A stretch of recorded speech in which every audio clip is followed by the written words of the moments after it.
This is a big one for me because, you know, I remember you from back in the day. I mean, back in the day for as far as Birch is concerned. Every morning, coming in, getting your coffee, getting your breakfast or granola bar, going upstairs and writing.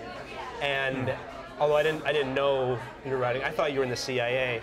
But it turned out you were writing. I might be. Yes, well, that's good. It's a good little cover. Tell us a little bit about. I mean, I'm curious from your perspective, what initially brought you into our space? Yeah, I mean, to work. Kind of a need. I think about Birch as kind of saving my writing life, if you will. Writers always struggle. There's probably a million books about just the writing process and how. Much discipline and variations on the routine and how they serve the writer. I've always really struggled to find a certain kind of writing discipline and writing routine. I've never really found it until I found your place, and that's why I'm so unfortunately devoted to it. So I tried some other places till I found your place, and it was immediately just the right place. It had the right mixture of public and private. It had the right atmosphere, the right coffee. I think it's Van Gogh had a blue period. I got my Birch period. I will take that.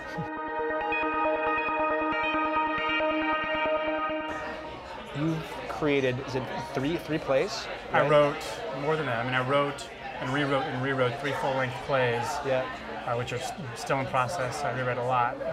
Several shorter works. For me, over that span of time, that is, that's just very prolific for me. Yeah.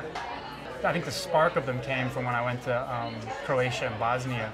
I had these 2 very close friends who were Bosnian refugees, and I never thought of them that way. I just think of them as these 2 sisters who are just 2 of the funniest, most interesting people I know. Yeah. So when I know nothing and I feel like a dunce and it seems relevant in some way, I just go try to figure it out. And I'm not writing plays about the war per se, but maybe just about, as ignorant as I was, just became something I felt like I had to kind of try to make some sense of. Yeah. So the first play that I really said, okay, this is, you know, I really interviewed my own friends to try to understand what their path through it was, and did a bunch of just metric shit ton of research on my own, which about probably one of the least understandable things there is. And I wrote this play called Elevation, but it's kind of about kind of an ignorant, lost American kid trying to put himself in a really big dramatic story about genocide. And then the second play, I just started learning a lot about Nikola Tesla. I have a lot of scientific and neuroscientific curiosity. This is a subject I study on my own. So that play, Proximity, is what I'm really rewriting heavily now. So when I show up here in the morning, you'll know what I'm working on. Yeah. It's kind of a love triangle between an Air Force science researcher in the early 90s, while the war is going on, not really necessarily so engaged in trying to stop that war, but that is the war where drones were first deployed in an actual war arena. So she's working on improving those, but it's really kind of a love triangle between her sandwich delivery guy and a hallucination of Nikola Tesla, who's like her hero. Yeah. So that's what that play is.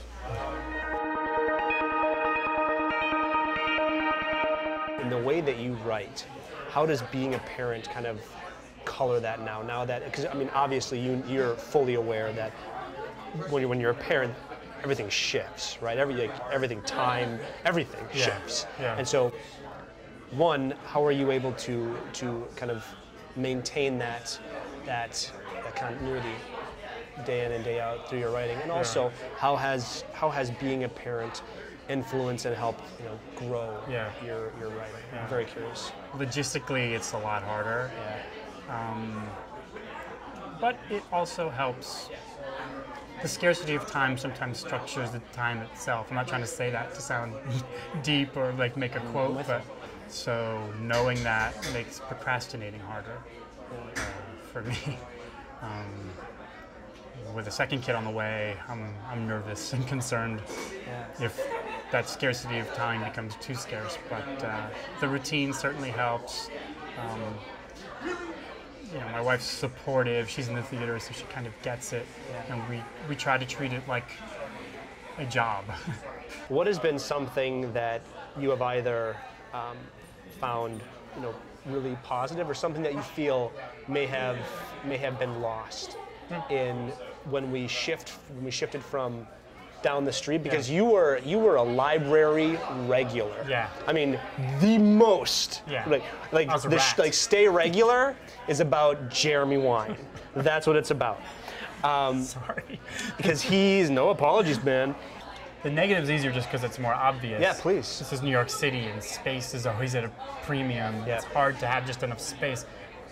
Your product is so good, your environment is so good, everyone loves you so much that your popularity keeps increasing. Yeah. To answer your question in terms of the positives. Yeah. You make the best coffee. Thanks, man.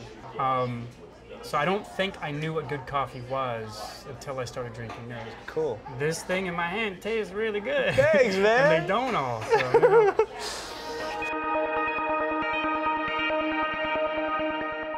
This is the rapid fire part of our. Okay. I'm going to ask you 5 questions. Should I do my stretches first? You can do if you want to stretch a little bit. That's fine. I can do it. That's fine. Take ready. Let's do this. We ask these same 5 questions to everybody, and are you ready?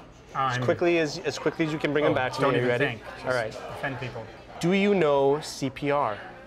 Infant CPR. How tall is the tallest person you know? 6'7" Smallest person you know? 4'10". It's not really that small. Person. Oh. Yeah. 26 inches. There we go. Yeah. Good. Jeremy, thanks for taking the time, man. I know it's a Saturday during the holidays, and I'm really, really grateful. One, that you took the time out of your day to away from your family to come and spend it with us, and 2, for being as awesome as you've been with us for the last 4 years. I hope you guys understand. I mean, before you knew me or I existed, if you hadn't have done what you did, I don't know if I could have done what I did. That's awesome. So, Thank you. Whatever success I have, hope you understand you're a part of it. Thank you, brother. Thank you. Really appreciate it.